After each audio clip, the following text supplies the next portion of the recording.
The billionaire watched his 8-year-old son cut his steak with perfect manners, when a little boy at the next table looked up and whispered, "Daddy?" In that single word, Alexander Hart's entire world cracked open. Father Lord, let the person watching this story feel your hand upon their life right now. And if you believe this prayer, subscribe to this channel as your act of faith, your way of saying you're ready for the miracle God has prepared for you. If this story resonated with you, click subscribe and let me know in the comments where you're watching from, because tomorrow I will be giving you another story just as crazy as this one. And you don't want to miss it. Now let us begin. La Belle Etoile glowed like a jewel box suspended above the city. Ethan Ward sat beneath the murmur of crystal chandeliers, shoulders squared inside a midnight blue suit that cost more than most people made in a year. Across the pristine table, his 8-year-old son Noah handled his silverware with the quiet precision of a boy who had been taught early that mistakes were expensive. "Good cut, buddy," Ethan said, forcing warmth into the words. Noah offered the smallest smile and lined his knife exactly parallel to the plate, just the way the etiquette tutor insisted. Ethan's phone vibrated once, twice. He silenced it without looking. These Thursday dinners were sacred, the only hour each week when Hart Global belonged to someone else and he pretended he still knew how to be a father. 2 tables away, in a red vinyl booth that had seen better decades, Lila Monroe was losing the battle against tears. Her 5-year-old Eli sat on a tower of phone books and menus, legs kicking happily, cheeks painted with marinara. He had begged for fancy noodles after seeing this restaurant on a cooking show. Lila had counted every dollar from 3 double shifts at the diner, plus the crumpled 20 she'd found in her winter coat pocket, just to give him one night under real chandeliers instead of buzzing fluorescent lights. Their waitress, Marisol, kept refilling Eli's Sprite and slipping him extra crayons. She recognized the look, a mom stretching love thin enough to cover everything. "Mommy, why's that man staring at us?" Eli asked, pointing with a sauce-covered finger. Lila followed the line of his finger and felt the floor tilt. Ethan Ward, the man whose face was on the cover of Forbes last month, was staring at them like he'd seen a ghost.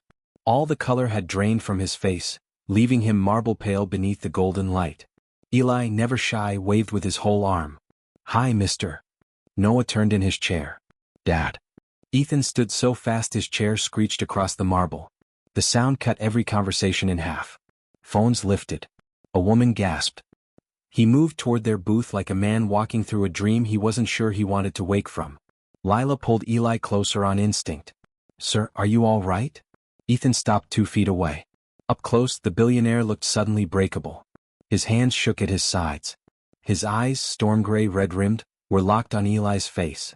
Eli tilted his head, studying the stranger with open 5-year-old curiosity. Then he smiled the smile that always melted Lila's heart and said, clear and sweet as a bell, "Daddy?" The word landed between them like a live wire. Lila's breath caught. "Eli, baby, no." But Ethan was already lowering himself to his knees, right there on the marble floor, uncaring that his tailored trousers were now in a puddle of spilled Sprite and crayon shavings. His voice came out cracked and desperate. "Can you say it one more time?" Eli, delighted by the attention, leaned forward. "Daddy?" Somewhere behind them, Noah whispered, "Dad, what's happening?" Ethan's eyes never left the little boy.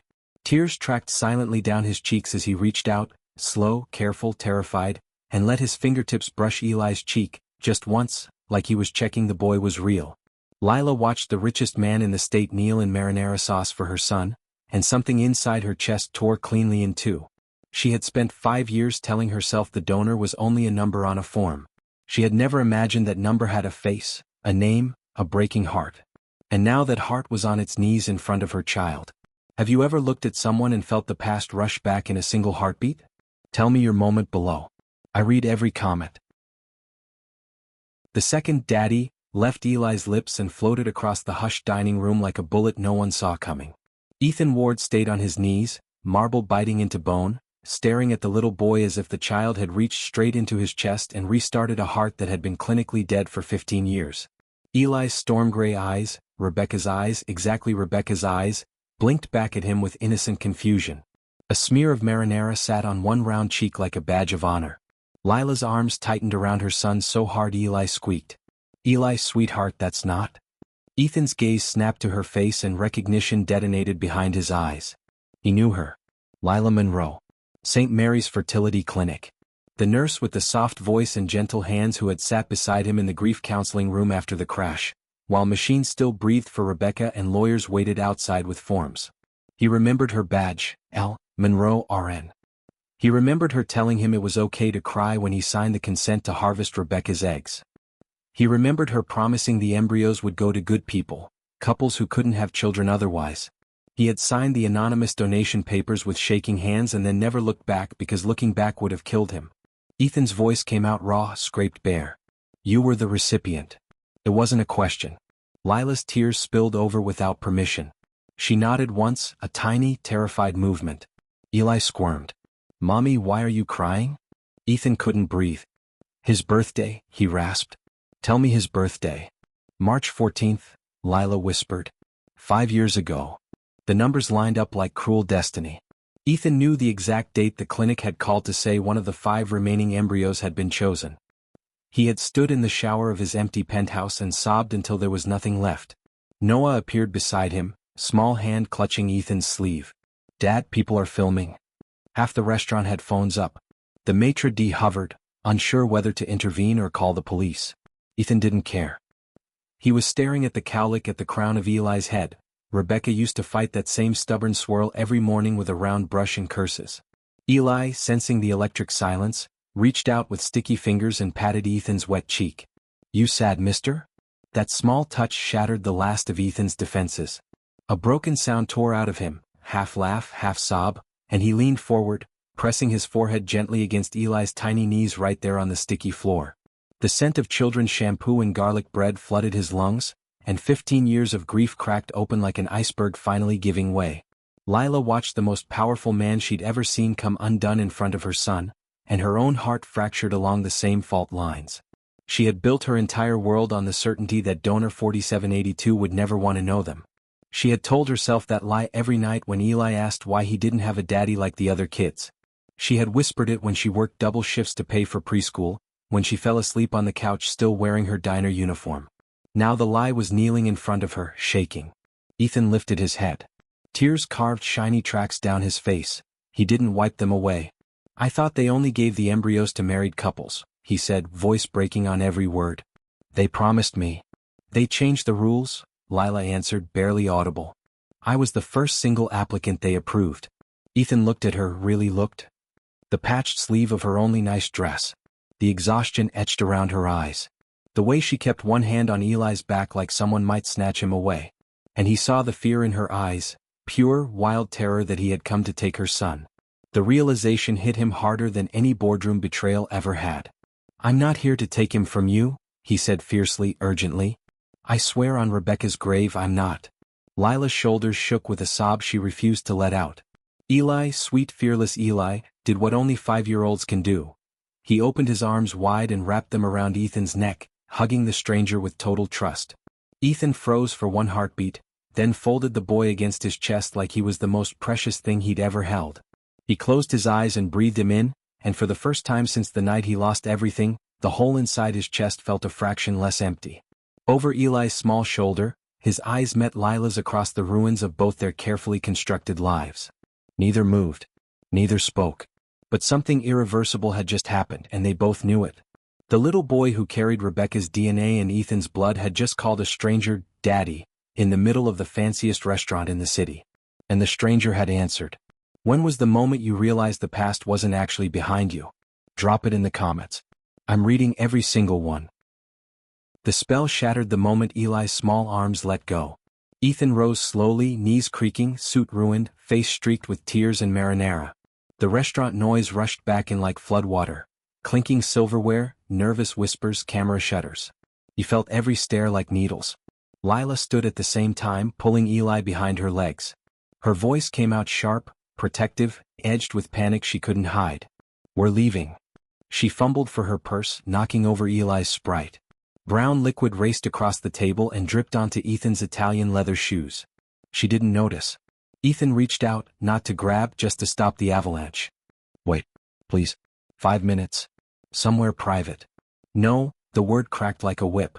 You don't get to do this. Not here. Not like this. Marisol appeared with the check folder and a forced smile. Ma'am, whenever you're ready. Lila threw a crumpled 50 on the table, more than she could afford, and scooped Eli into her arms. He started to protest about his leftover noodles, then saw her face and went quiet. Ethan stepped sideways, blocking the aisle without touching her. His voice dropped to the tone he used in hostile takeovers, calm, unmovable. "Lila, I'm not the enemy. You don't even know me," she hissed, eyes blazing. "You're donor 4782. That's all you've ever been. You don't get to walk in here and... I know you worked 12-hour shifts while pregnant because the clinic note said you refused bed rest. I know you named him Elijah after your grandfather. I know you sing 'You Are My Sunshine' when he has nightmares." His voice cracked on the last word. "I've known every milestone the clinic would tell me. I never let myself picture a face." Lila's breath hitched. She hadn't known the donor received updates. She had begged them not to send any. Eli wriggled down and tugged her sleeve. "Mommy, why are you mad at the sad man?" The innocence in the question sliced them both. Ethan crouched again, eye level with Eli. "I'm not mad, buddy. Grown-ups just get scared sometimes." Eli studied him solemnly, then held out his half-eaten breadstick like a peace offering. Ethan took it with 2 fingers as if it were solid gold. Lila watched the exchange and felt her resolve wobble. Then she saw the phone still recording, the whispers, the way Noah stood frozen by their abandoned table looking small and lost. Her mama bear instinct roared back twice as fierce. "This isn't the place," she said, softer but final. "I have to get him home." She stepped around Ethan. He didn't stop her physically, but his voice followed her like a tether. "I can have security clear the room. Or we can go to my office upstairs. 10 minutes. Please." Lila kept walking. Eli waved over her shoulder. "Bye, daddy man." The word hit Ethan like a second bullet. He stood rooted in the aisle, breadstick still in his hand, while the woman carrying his son disappeared through the golden doors. Noah tugged his sleeve. "Dad." Ethan blinked, came back to himself.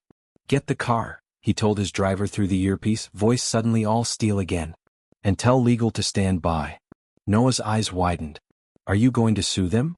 "No." Ethan looked toward the exit Lila had taken. "I'm going to fix 15 years of being a coward." Across town, in a cramped 1-bedroom above a laundromat, Lila locked every deadbolt and set Eli in front of cartoons with a popsicle she couldn't afford to replace. Then she sank to the kitchen floor and cried harder than the night she'd watched 2 pink lines appear on a stick and realized she would do this entirely alone. Her phone buzzed on the counter. Unknown number. She almost ignored it. Then it buzzed again. And again. She answered on the 4th call, voice like ice. "Stop. I'm downstairs," Ethan said quietly. "I'm alone. I just want to talk." "You followed us?" "I needed to make sure you got home safe." "That's not your job." "It is now." Silence stretched between them, thick with 5 years of ghosts. Lila pressed her forehead to the cool cabinet. "You can't just insert yourself into our lives." "I know. You have a son already. A life. Magazine covers and private schools. We're not a charity case." "I know." "Then go home, Mr. Ward." Another beat of silence. "I can't," he said so softly she almost missed it. "Not tonight. Not after he called me daddy and meant it." Lila closed her eyes. Tears slipped free again. Downstairs, Ethan stood on the cracked sidewalk in his ruined $5,000 suit, staring up at a second-floor window where a faint blue cartoon glow flickered behind curtains that had been mended with duct tape. He didn't move. He didn't ring the bell again. He just waited, breadstick still clutched in his fist like a lifeline, while the city moved around him and the weight of everything he'd lost, and maybe, just maybe found, settled on his shoulders. Inside, Lila watched the shadow of the man on the sidewalk and felt her carefully built walls begin to crack, one terrified heartbeat at a time. Neither of them slept that night. What would you have done? Let him in or lock the door forever? Be honest in the comments. I need to know. The storm arrived at 2:17 a.m. like the city itself had decided to intervene. Thunder cracked so hard the old windows rattled in their frames. Rain lashed sideways, turning the street into a river. The power flickered once, twice, then died completely, plunging Lila's apartment into darkness broken only by lightning strobes. Eli woke screaming from a nightmare he couldn't name. Lila stumbled through the black hallway, heart hammering, and scooped him up. He was burning hot. Fever. She'd noticed him being clingy after dinner but had chalked it up to excitement. Now his little body shook with chills. She fumbled for the thermometer with one hand. 103.8 degrees Fahrenheit. The pediatric night line said bring him in if it hit 104. The hospital was 12 blocks away, and the buses had stopped running hours ago. She had $23 in her checking account. An Uber surge in this weather would be triple. Another crash of thunder. Eli sobbed into her neck.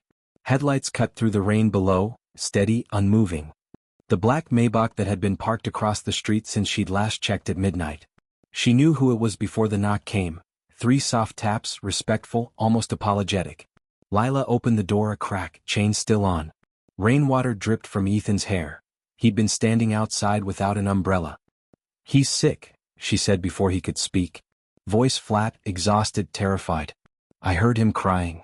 Ethan's own voice was rough from hours in the cold. "Let me help." "You shouldn't be here." "I know. But I'm here anyway." He lifted a pharmacy bag. Children's ibuprofen, electrolyte popsicles, a digital thermometer that actually works.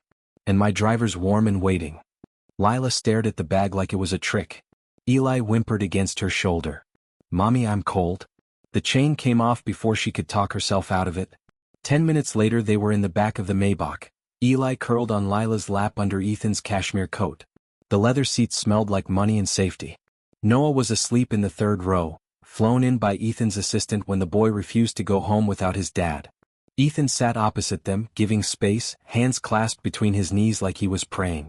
"I'm not trying to buy you," he said quietly as the car glided through flooded streets. I couldn't leave him out there burning up." Lila didn't answer.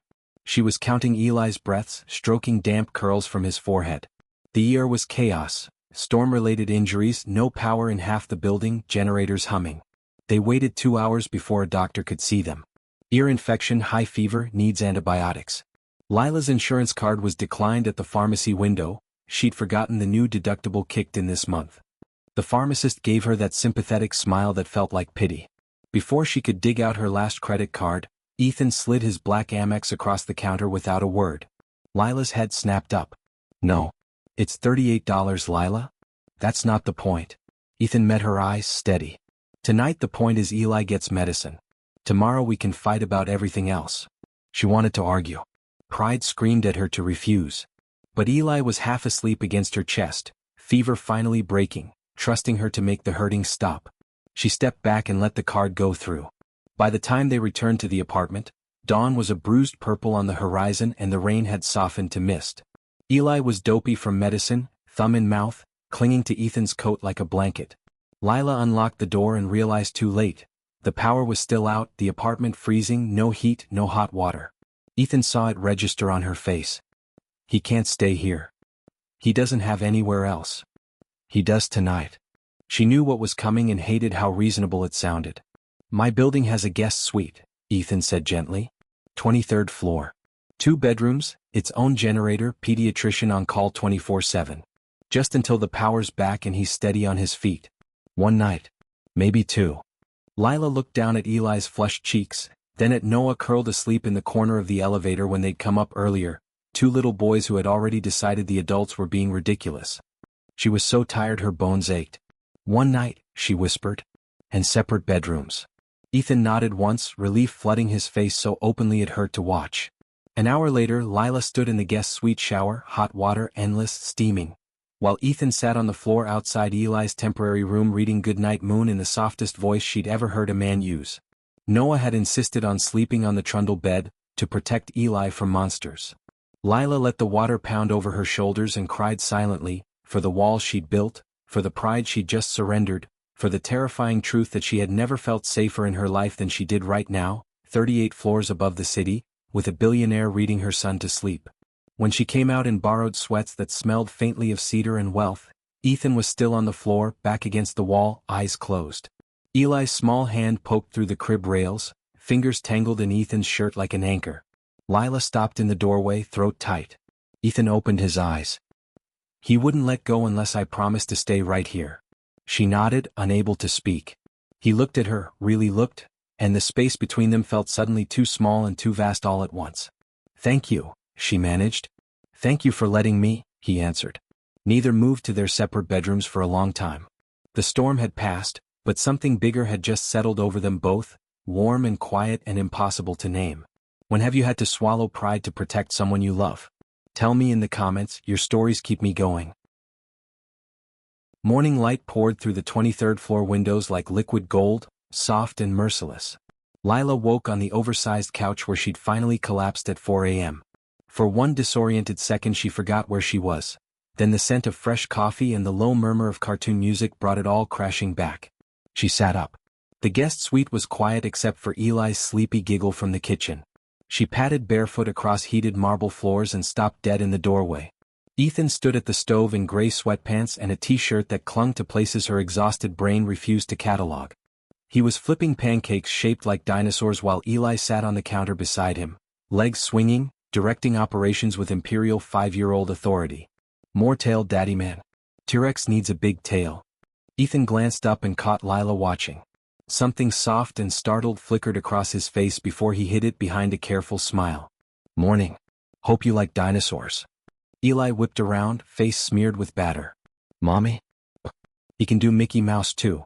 Lila's heart performed a complicated somersault. Hearing Eli call him that so casually, so happily, felt like stepping onto ice she wasn't sure would hold. She crossed her arms, suddenly aware she was wearing Ethan's borrowed clothes. We should talk about boundaries. After breakfast, Ethan said gently. He's been up since 6 asking for fancy pancakes. I figured we'd earned a ceasefire until the sugar hits. Lila opened her mouth to argue, then closed it. The truth was she hadn't seen Eli this bright-eyed in days. She nodded once and poured herself coffee with shaking hands. An hour later the boys were sprawled on the living room rug building a Lego fortress tall enough to block the skyline view. Ethan led Lila to the study and closed the door with the quiet click of a man who had never brought anyone into this room before. The walls were lined with photographs she hadn't expected. Rebecca. Everywhere. Rebecca laughing on a sailboat, hair wild in the wind. Rebecca 8 months pregnant, hands cradling her belly, eyes shining at whoever held the camera, Ethan obviously. Rebecca in a hospital bed holding a newborn Noah minutes after delivery, exhausted and radiant. And then, suddenly, no more pictures after that. Ethan watched Lila take it in. His voice came out rough. She was 29 when the drunk driver crossed the median. I was in Tokyo closing a deal. By the time my plane landed she was brain dead. Noah was 2 weeks old. Lila's throat closed. They kept her on machines long enough to harvest the eggs, he continued, staring at a photo of Rebecca kissing baby Noah's forehead. We'd done IVF for him. There were 5 embryos left. I couldn't destroy them. But I couldn't look at them either. Anonymous donation felt like the only mercy I had left to give her. He turned to a small drawer, opened it with fingers that weren't quite steady, and pulled out a worn manila folder. Inside were printouts, clinic updates he'd never admitted to keeping. Eli, 6 weeks gestation, heartbeat strong. Eli, 20-week anatomy scan, perfect. Eli, born March 14th, 9 pounds 2 ounces, Apgar 9/9. First smile. First tooth. First steps. Every milestone marked with a date and a single handwritten word in Ethan's writing. Rebecca. Lila's eyes burned. You kept these? I told myself I was just checking he was okay. That it didn't mean anything. His laugh was broken. Elite. He pulled out one final item. A tiny silver bracelet, hospital issue, the kind they put on newborns. Engraved on the plate. Baby boy Monroe, March 14th. I had the clinic send it, he said quietly. I've carried it in my pocket for 5 years. Lila reached out, touched the bracelet with one fingertip, then looked up at him. My turn, she whispered. She told him about growing up in foster care after her mom overdosed when she was 9. About aging out at 18 with nothing but a garbage bag of clothes and a dream of becoming a nurse so she could fix somebody, anybody.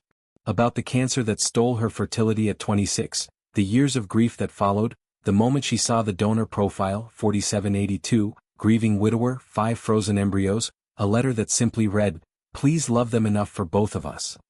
She told him how she'd sat in the clinic parking lot and cried because someone out there still believed in love after losing everything. I chose you, she said, voice cracking. I didn't know your name, but I chose your heart. Ethan's eyes filled so fast the tears spilled over. Lila reached into her pocket and pulled out the one thing she'd grabbed from home in the storm. A small ultrasound photo, grainy and creased from being touched too many times. On the back, in her handwriting, thank you, 4782. We'll take it from here. She handed it to him. Ethan stared at the tiny bean-shaped shadow that had become Eli, then at the words on the back, and something inside him quietly shattered. He sank into the leather chair, head in his hands. Lila knelt in front of him the way he'd knelt in the restaurant. She didn't touch him, she just stayed there, close enough that he could feel she wasn't leaving. After a long time he lifted his head. "I don't know how to do this without breaking everything you've built," he said hoarsely. "I don't know how to do this without losing him," she answered. They looked at each other across 5 years of separate grief and realized the terrifying truth. They were no longer on opposite sides of a wall. They were both standing in the wreckage trying to figure out how to build something new without cutting anyone on the shards. From the living room came the sound of Eli's laughter and Noah shouting, "The tower's gonna fall. Quick, save the dinosaurs." Life, loud and messy and unstoppable, was waiting on the other side of the door. Neither of them moved to open it yet. "What's the hardest truth you've ever had to say out loud? Drop it below. No judgment here, only love." For 4 days the city stayed half-drowned. Power crept back in patches, but Lila's building remained dark and cold. Ethan never asked them to stay longer. He simply never suggested they leave. Each morning Lila told herself, "Today we go home." Each night Eli fell asleep tangled in blankets on the guest suite couch with Noah reading him stories in funny voices, and Lila's resolve melted like snow in sunlight. On the 5th morning she found Ethan in the kitchen at dawn, sleeves rolled high, making scrambled eggs while humming off-key to the radio. Eli sat on the counter wearing one of Noah's old superhero capes, helping by sprinkling far too much cheese. "Mommy?" Eli launched himself at her legs. "We're making breakfast for you." Ethan glanced over his shoulder, eyes soft. "Figured you could use 10 more minutes of sleep." She hadn't slept past 6 in 5 years. Something warm and dangerous unfurled in her chest. That afternoon the boys begged for a castle day. Ethan disappeared for 20 minutes and returned with 2 full shopping bags from the toy store downstairs. Inside, cardboard shields, plastic swords, a dragon costume big enough for 2 kids to wear at once. Lila watched from the doorway as Ethan helped Noah and Eli build a blanket fort that took over the entire living room. He let them paint his face with washable markers, blue beard, red lightning bolt across one cheek, and then crawled on hands and knees roaring like a benevolent monster while the boys shrieked with joy and attacked him with pool noodle swords. Later, when the fort collapsed and the boys finally passed out among the wreckage, Lila found Ethan in the laundry room trying, and failing, to scrub marker off his face with a baby wipe. She leaned against the doorframe, arms crossed, fighting a smile. "You know that stuff's supposed to be temporary, right?" He met her eyes in the mirror. "Worth it." The air between them felt suddenly too small. She stepped closer and took the wipe from his hand. "Here. You missed a spot." Her fingers brushed his jaw as she cleaned the last streak of red. His breath caught, he went perfectly still. Neither of them moved away. "Lila," he said so quietly she felt it more than heard it. "I know," she whispered back. They didn't kiss. Not yet. But the space between them shrank to the width of a heartbeat. That night the boys demanded a movie night. Ethan produced a projector and turned the living room wall into a 120-inch screen. They watched The Lion King curled on an ocean of pillows and blankets. Halfway through Mufasa's death, Eli crawled into Ethan's lap without asking and buried his face in Ethan's shirt. Ethan's arms closed around him automatically, eyes glassy. Lila pretended not to notice the tear that slipped down Ethan's cheek and disappeared into Eli's curls. When the credits rolled and both boys were heavy-lidded, Ethan carried Eli to the guest room while Noah trailed behind dragging his blanket like a sleepy prince. Lila tucked them in, kissed foreheads, lingered longer than necessary. She found Ethan in the hallway afterward, leaning against the wall outside the boys' door, eyes closed, breathing slow like he was trying to memorize the sound of small, safe sleep. She stopped beside him. "You okay?" He opened his eyes. "I keep waiting to wake up." They stood there in the dim light, shoulders almost touching. "Thank you," she said. "For what?" "For not pushing. For letting him come to you. For being gentle with us." Ethan turned to face her fully. "I spent 15 years being hard. With everyone. Especially myself. I don't want to be that man with him. Or with you." Lila's throat tightened. "I don't know what we are yet."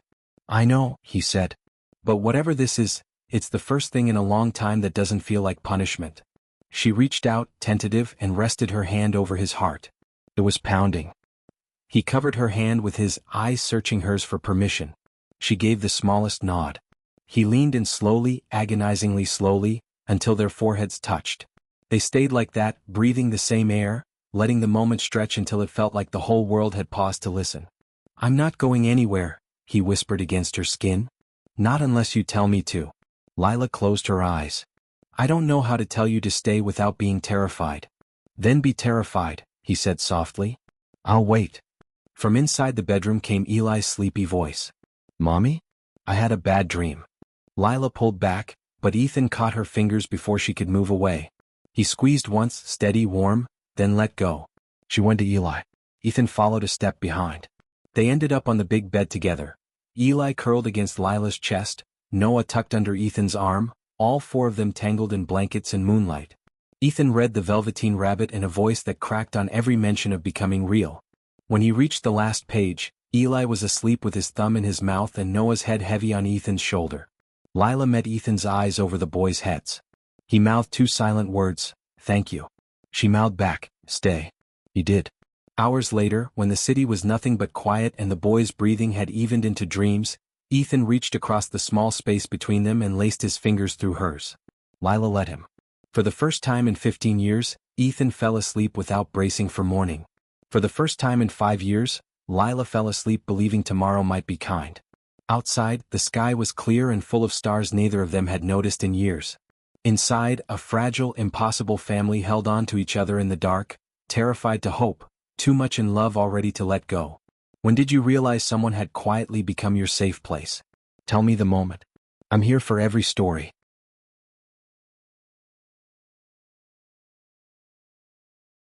It happened on a Tuesday that had felt almost ordinary. The power was finally back in Lila's building. The boys had school and preschool. Ethan had an early board meeting he couldn't miss. They had agreed, quietly, carefully, that Lila and Eli would go home tonight. Slow steps. Boundaries. Space to breathe. They were almost brave enough to believe it could work. Then Ethan's phone buzzed at 6:03 a.m. with a single text from his assistant. Page 6 is running the restaurant photos at 8 a.m. full spread. They have Eli's name. He stared at the screen until the words blurred. By 6:45 the story was already leaking on gossip sites. Billionaire Ethan Ward's secret love child? Mystery woman and toddler sparked DNA rumors. By 7:15 the paparazzi were camped outside the private garage. By 7:30 Lila's phone began exploding with numbers she didn't recognize. Someone had found her address, her workplace, Eli's preschool. A reporter called the diner pretending to be a parent asking if Ms. Monroe was safe to have around children. Lila stood in the guest suite kitchen clutching Eli's backpack, white-knuckled, while the boys ate cereal oblivious to the storm. Ethan walked in still in his dress shirt from the night before, eyes bloodshot. He had spent the last hour on the phone with lawyers, publicists, crisis teams. He tried for calm. I can fix this. Lila's voice came out flat and cold. You can't unring this bell. I'll bury the story. Threaten lawsuits. Buy the sites if I have to. Stop. She set the backpack down with deliberate care. You don't get it. This isn't about money. They have his face, Ethan. His name. My coworkers are getting calls. Someone left a voicemail calling him a bastard science experiment. He's 5. Ethan flinched like she'd slapped him. Eli looked up from his Lucky Charms. Mommy, why are you yelling? I'm not yelling, baby. Her voice cracked on the lie. Noah's eyes were huge. Are the bad pictures people coming here? Ethan knelt beside him. No one's coming inside, buddy. I promise. But the promise felt hollow even as he made it. Lila turned to Ethan, tears glittering but unshed. I knew this would happen. I knew the second you knelt in that restaurant it would blow up. I let myself forget who you are. The words landed like shrapnel. Ethan straightened slowly. Who I am is the man who would burn the entire internet down before I let anyone hurt him. You can't burn the internet, Ethan. You can only buy it, and even then people still talk. She laughed, a broken sound. I have to pick him up from preschool in 40 minutes.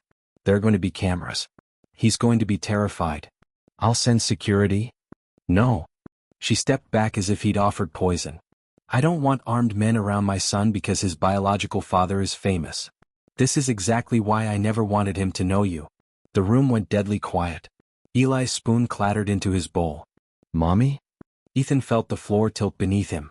Lila's voice dropped to a whisper that somehow cut deeper than shouting. I think we made a mistake. Ethan couldn't breathe. Lila. I need to take him home. Alone. Whatever this was, it was a fairy tale that just turned into a nightmare. She moved like someone underwater, gathering Eli's shoes, his dinosaur, his blanket. Eli started crying because Mommy was crying and he didn't understand why the happy house suddenly felt wrong. Ethan stood frozen while everything he'd only just found slipped through his fingers. At the door Lila paused, hand on the handle, and finally looked back. Her face was streaked with tears she hadn't let fall until now. "I'm not punishing you," she said, voice shaking. "I'm protecting him. There's a difference." Ethan found his voice. "Don't do this. Please. We can figure it out. We figured it out 5 years ago when you signed the anonymous donation form. That was the deal. You don't get to change the rules just because it hurts now." She opened the door.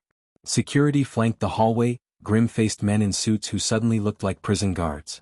Eli reached back toward Ethan with one small hand. "Bye, Daddy Man." The nickname gutted him. Ethan took one step forward and stopped, because every instinct screamed to grab them and never let go, and he knew, God he knew, that would only prove her right. Lila met his eyes one last time. "I'm sorry," she whispered. Then the door closed between them with the soft finality of a coffin lid. Ethan stood in the sudden silence of the penthouse that had never felt emptier. Noah's quiet sob from the kitchen was the only sound. He didn't move for a long time. When he finally did, it was to walk to the guest room that still smelled like Eli's bubblegum toothpaste. He picked up the tiny T-Rex pancake mold left on the nightstand and closed his fist around it until the plastic cut into his palm. On the floor lay Eli's forgotten blanket, the one with the faded moons and stars. Ethan sank down, pressed it to his face, and let himself break completely. Across the city, Lila held Eli while he cried for the big house with the dragon fort, and tried to explain why they couldn't go back. She didn't have answers. Only tears and the sick certainty that she had just destroyed the best thing that had ever happened to them both. Two hearts that had finally learned how to beat again shattered in perfect, agonizing unison. And the space between them had never felt wider. 3 weeks of silence. 21 days of gray. Lila kept the curtains drawn and the ringer off. She quit the diner after the third paparazzo followed her into the parking lot. She enrolled Eli in a new preschool under her mother's maiden name. She told herself the ache in her chest would dull if she just kept moving. It didn't. Eli stopped asking for Daddy Man out loud, but every night he fell asleep clutching the tiny plastic T-Rex Noah had slipped into his backpack the morning they left. Lila found crayon drawings hidden under his mattress, 4 stick figures holding hands beneath a very tall building. One figure had a blue beard. She cried in the shower so he wouldn't hear. Across town, Ethan became a ghost in his own life. Board meetings blurred. He signed whatever they put in front of him. He lost 14 pounds because food tasted like ash. Noah stopped asking when Eli was coming back and started sleeping in Ethan's bed again. Small hand curled around his father's shirt like he was afraid Ethan might disappear too. At night Ethan sat on the floor of the empty guest room and read the clinic letters until the words swam. He kept Eli's little blanket folded on the pillow. Some nights he fell asleep there, cheek against faded moons and stars, breathing in the last traces of bubblegum shampoo. His lawyer brought custody papers 3 separate times. Ethan stared at them like they were written in another language. "I could have him here by the weekend," the man said on the 3rd visit. Irrefutable biological match. "You have the resources to." "Get out," Ethan said quietly. The man left. The papers went into the fireplace. On the 22nd night, Ethan stood on the balcony in the pouring rain and almost called her 1,000 times.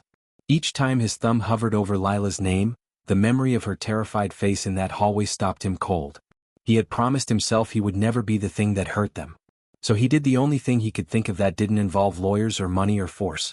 He started writing.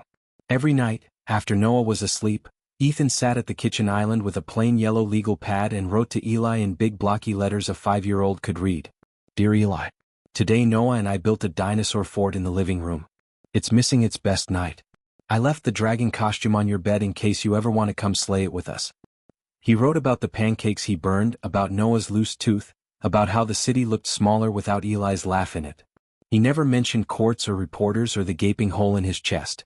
When the pages stacked up, he put them in a bright red folder labeled Eli's mail and left it on the counter like a prayer. Then on the 29th day he made the choice. He showered, shaved for the first time in weeks, put on the least expensive clothes he owned, jeans and a plain gray hoodie, and drove himself to Lila's neighborhood in the old Jeep he hadn't touched since college. No driver. No security. Just a man in a red folder and a heart that had learned how to bleed quietly. He parked 2 blocks away so the engine wouldn't scare them. He walked through the drizzle carrying nothing but the folder and a small paper bag. Lila opened the door on the second knock and the air left her lungs. He looked like hell, beautiful, broken hell. Eyes shadowed, cheekbones sharper, hair too long and curling at the collar. But he held up both hands immediately, palms open. "I'm not here to fight," he said, voice rough from disuse. "I'm here to give you something and then I'll leave if that's what you need." Lila gripped the door, knuckles white. Eli's cartoon voices drifted from the living room. Ethan extended the red folder. "These are for Eli. Whenever you think he's ready. No demands. No lawyers.